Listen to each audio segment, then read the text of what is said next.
Hello, beautiful souls, and welcome to Celebrity Natal Charts. Today, we're going to be looking at the natal chart of Austin Butler from Anaheim, California, United States, August 17th, 1991, year of the goat, 11:47 p.m. birth time accuracy. It says excellent. Austin Robert Butler, born August 17th, 1991, is an American actor, singer, and model. He is best known for his feature role as Sebastian Kidd in the Carrie Diaries, and for his role in Zoe 101 as James Garrett, who replaced Sean Flynn's character, Chase Matthews. As of June 2011, he has a reoccurring role on Switched at Birth, playing the role of James Wilkie Wilkerson. He stars as Sebastian Kidd, the love interest of Carrie Bradshaw, played by Anna Sophia Robb, and The Carrie Diaries, a prequel to Sex and the City, which premiered on the CW January 14th, 2013. I think he also played Elvis Presley in a movie or something more recently than all those things. And I've been kind of like having a less focus on say Elvis, Caught Stealing, The Bike Riders, Dune Part 2, Masters of the Air, Eddington, Once Upon a Time in Hollywood, Enemies, and Carrie Diaries. Um, so that's him, that's who he is, that's what he's done. He's also born in the year of the goat. I was trying to find something like interesting to say about the goat that I haven't said already, or something that I've forgotten. But the goat or ram is actually very interesting, and I think in another video I went through this exact same website, travelchinaguide.com, and they had a very interesting story about the goat that I'd never heard before.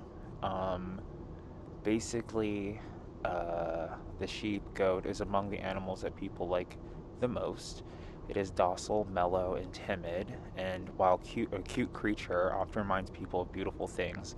In Chinese culture, the sheep is considered auspicious since long time ago it was often used to offer sacrifices and prayers for good fortune, and was also once served as currency in ancient times, and thus the sheep represents rich and lucky.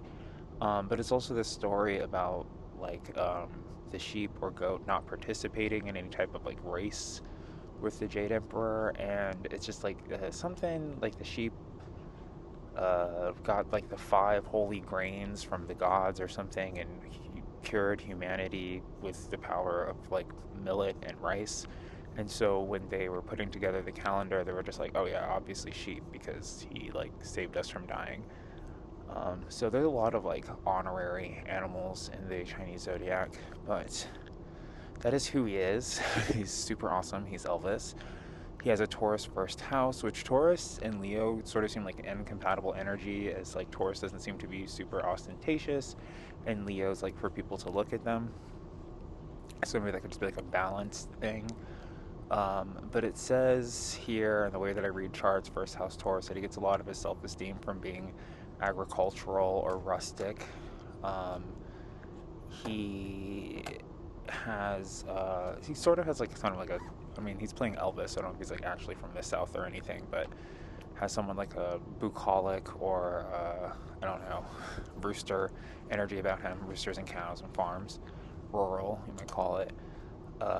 And also like how traditional or conservative, earthy, down to earth that they can be.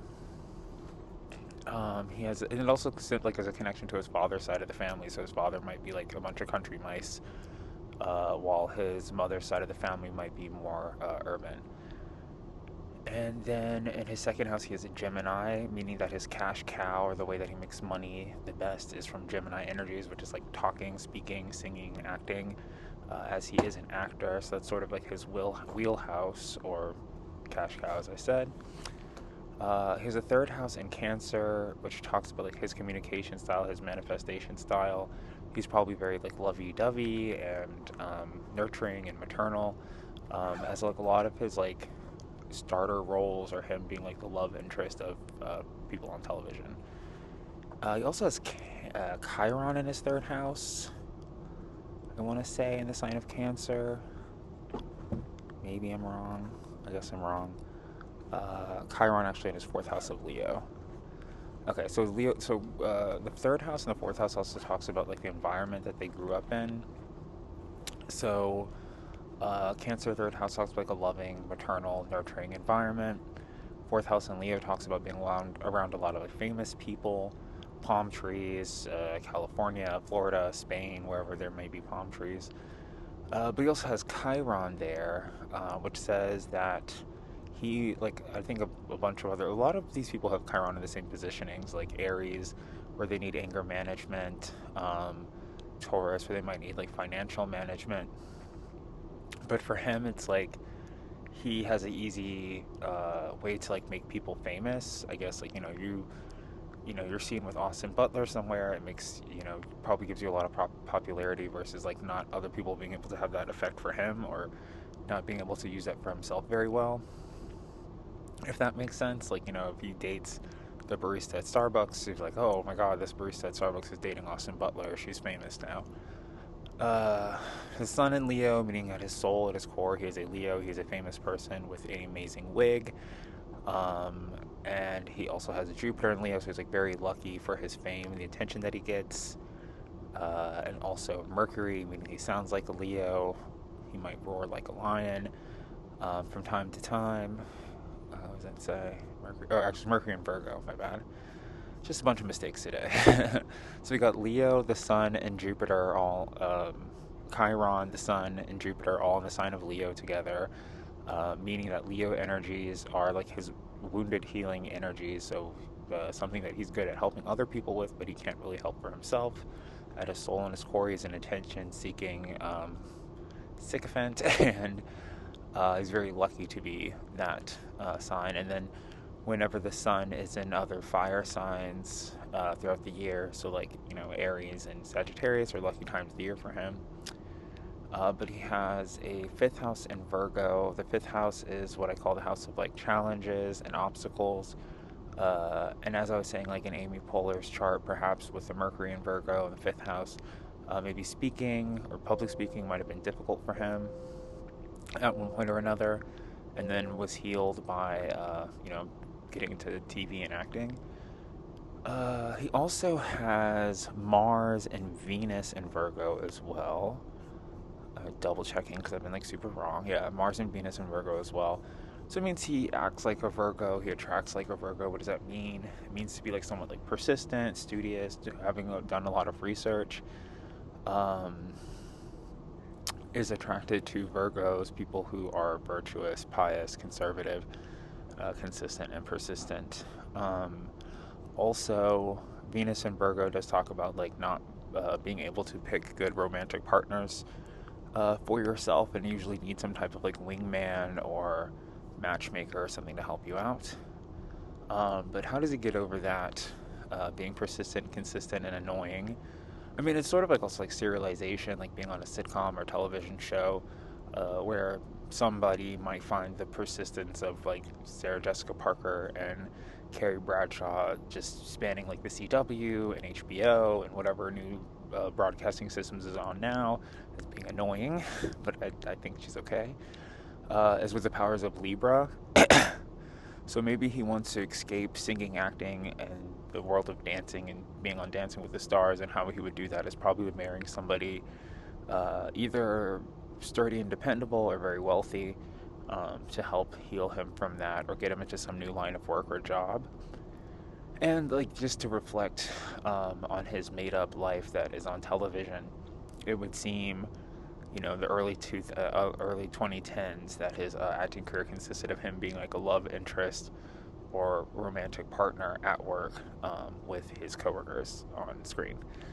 And he also has a seventh house in Scorpio, very naturally because Scorpio is Taurus's opposite, and he has a rising Taurus, and this is the rising Taurus video, um, where he also has Pluto.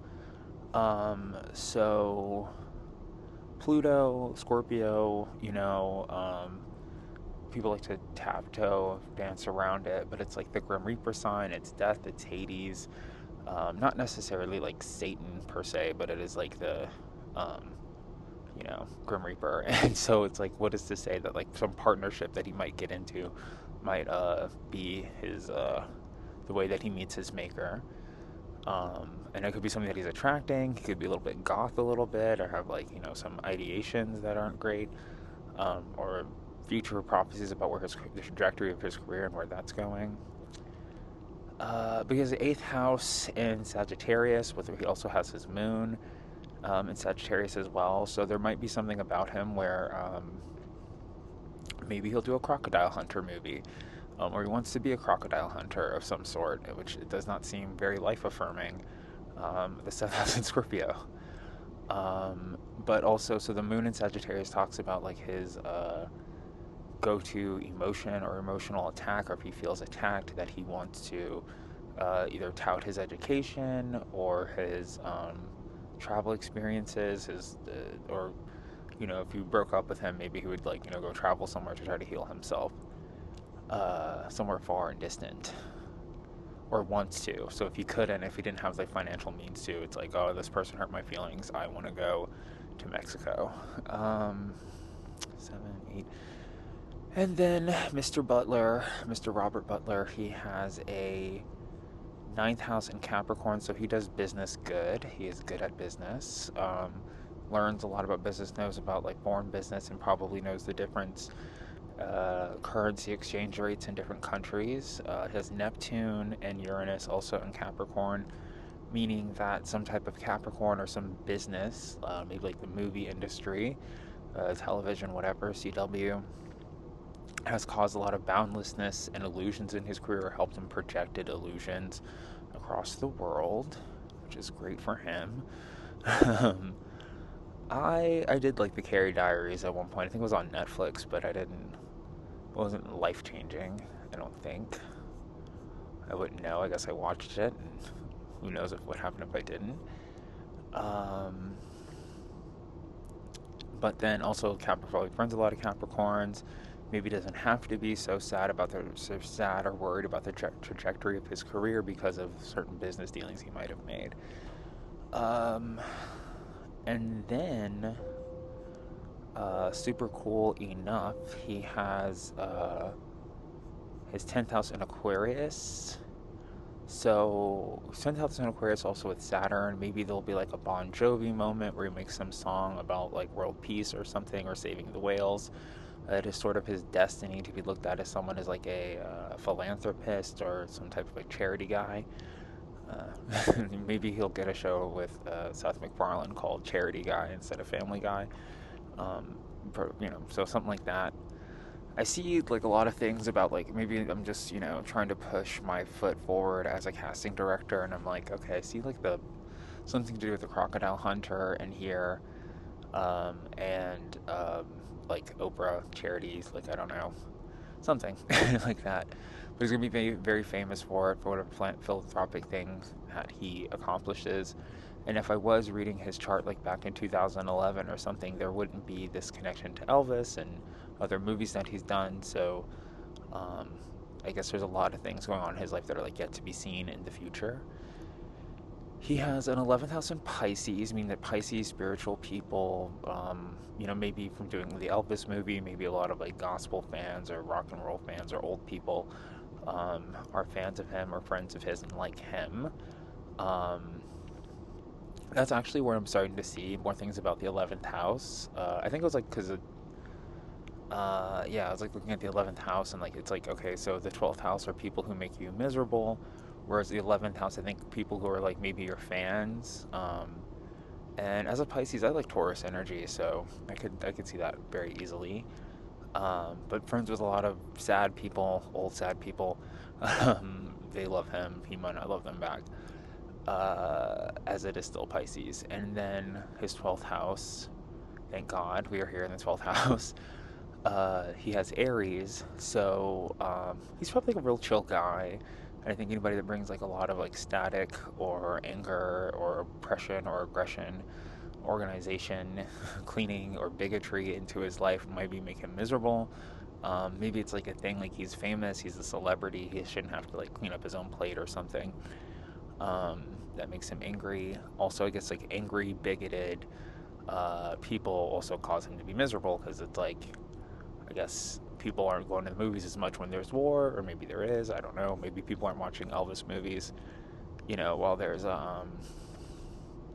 you know, everything that's going on in the government. But that is Austin Butler. I did not think I was going to get through. I didn't think I was going to get through this video. I didn't think that I was going to get through those Virgo videos. But here we are, still keep on keeping on. Um, Honorable mention: Leo rising Taurus is Halle Berry. I just kind of felt like, I don't know. I definitely should have done Jimmy Fallon opposed to Michael Jackson. I don't know. Like, I could feel like there's like a lot of stuff going on with him,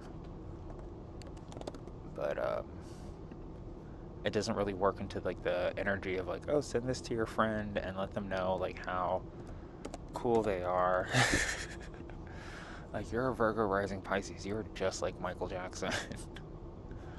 And as great as a singer he is, I don't even know if like the actions or the person that he is like a person that you maybe want to be. I mean, just like for the simple fact that he got set on fire, I think is like enough to like not want to manifest being like Michael Jackson.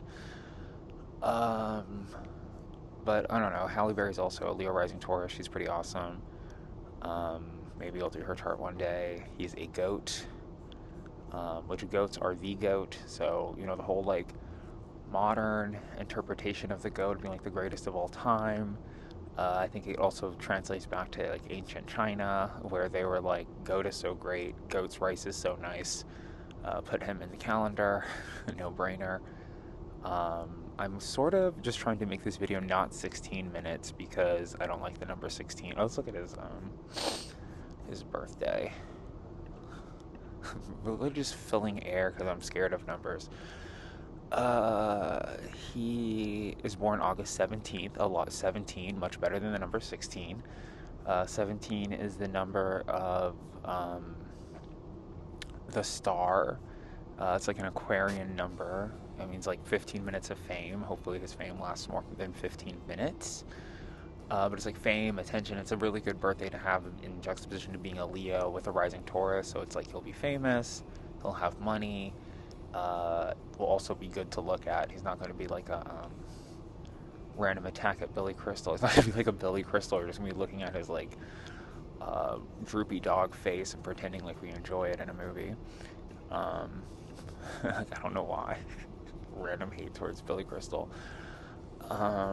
But yeah, so that's Austin Butler. I hope you enjoyed your beverages and enjoyed listening to this, and you share this with your best friend who is a Leo rising Taurus, so that you can let them know that they're going to be famous and wealthy and handsome and in movies one day. And I will see you in my next video. Bye.